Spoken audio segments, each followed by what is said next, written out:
Assalamualaikum warahmatullahi wabarakatuh dan salam satu permata. Sekalung apresiasi saya hulurkan buat yang dihormati Yang Berhormat Menteri Datuk Seri Tuan Ibrahim Tuan Man, Merangkap Menteri Alam Sekitar dan Air Malaysia, Tan Sri Dr. Husaini bin Saleh, Pengarah Bahagian Keselamatan dan Kesihatan Sinaran dari Agensi Nuklear Malaysia. Seterusnya, Yang Berusaha Datuk Harith bin Lokman, Pengetua SMK Bandar Baru Bangi. Pada hari ini kita menyambut Hari Alam Sekitar yang disambut pada 5 Jun pada tiap-tiap tahun. Rakan seperjuangan dan hadirin sekalian, berdiri saya di sini untuk menyampaikan sebuah ucapan yang bertajuk Kelebihan dan Kelemahan Tenaga Nuklear. Untuk pengetahuan semua, di Malaysia kita ada satu kilang yang mengawal ataupun menjalankan proses untuk menghasilkan tenaga nuklear. Ianya juga adalah tenaga yang diperbarui, yang mampu menjana tenaga pada masa akan datang. Hadirin yang dirahmati sekalian, sebelum saya masuk kepada kelebihan dan kelemahan tenaga nuklear tersebut, mari sedikit saya berceritakan tentang apa itu tenaga nuklear. Tenaga nuklear adalah tenaga yang kita perolehi dari pembelahan atau gabungan atom yang membentuk bahan tersebut. Kita akan menggunakan bahan uranium. Ia sejenis tenaga yang menghasilkan ketakutan tertentu kerana bahayanya terhadap diri sendiri dan orang sekitar. Semua jenis tenaga kecuali yang boleh diperbarui menghasilkan kesan terhadap alam sekitar dan manusia, walaupun ada yang melakukannya lebih banyak daripada yang lain. Dalam kes ini, tenaga nuklear tidak mengeluarkan gas rumah hijau semasa pengeluarannya. Tapi ini tidak bermaksud bahawa ia tidak mempengaruhi persekitaran dan manusia secara negatif.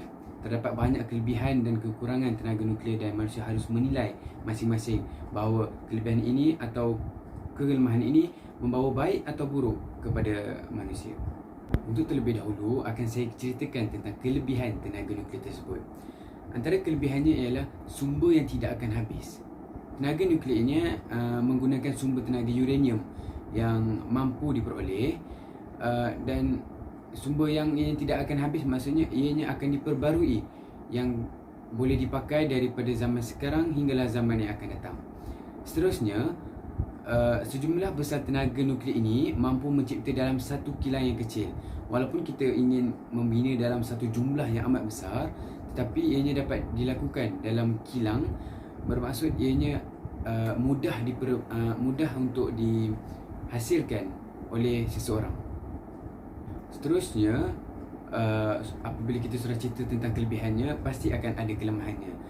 Saya akan ceritakan tentang kelemahan tenaga nuklear ini yang memberi kesan kepada kita ataupun orang di sekeliling kita serta masyarakat kita. Antara kelemahannya adalah sisa radioaktif yang sangat tercemar dan boleh membawa maut seperti contoh di kawasan Chernobyl dan Fukushima. Seperti kita dapat lihat daripada sejarah Chernobyl yang di mana kesan itu membawa sehingga kini, walaupun ini sudah berlaku pada puluhan tahun yang lepas. Seterusnya, ia memberi kesan sehingga sekarang, walaupun ia sudah berlaku pada puluhan tahun yang lepas. Sehingga kini tiada penyelesaian dalam menghapuskan sisa radioaktif tersebut kerana para saintis masih tidak dapat lagi menjumpai jalan ataupun solusi untuk mengurangkan kesan radioaktif yang kini masih ada di kawasan Chernobyl dan Fukushima tersebut. Seterusnya, kemalangan yang serius seperti pembuangan sisa radioaktif ini memerlukan proses yang amat sulit, yang memerlukan masa pemakaian yang tepat untuk mengelakkan daripada sisa radioaktif ini terkena kepada bahan manusia. Kemalangan kecil mampu membawa maut kepada para pekerja dan juga sekitar, yang mampu melibatkan alam sekitar dan manusia-manusia yang di sekelilingnya. Ianya amatlah sukar untuk dikawal dan juga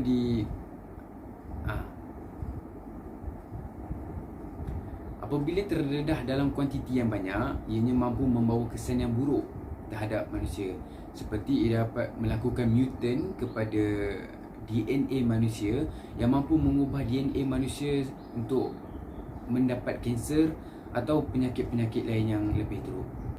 Sebelum saya mengakhiri ucapan saya, izinkan saya menyampai serangkap pantun.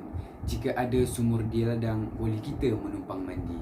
Jika ada umur yang panjang, boleh kita berjumpa lagi. Sekian daripada saya, Ahsan bin Ahmad, selaku Presiden Kelab Ahli Sekitar SMK Bandar Baru Bangi, mengucapkan terima kasih dan Assalamualaikum warahmatullahi wabarakatuh.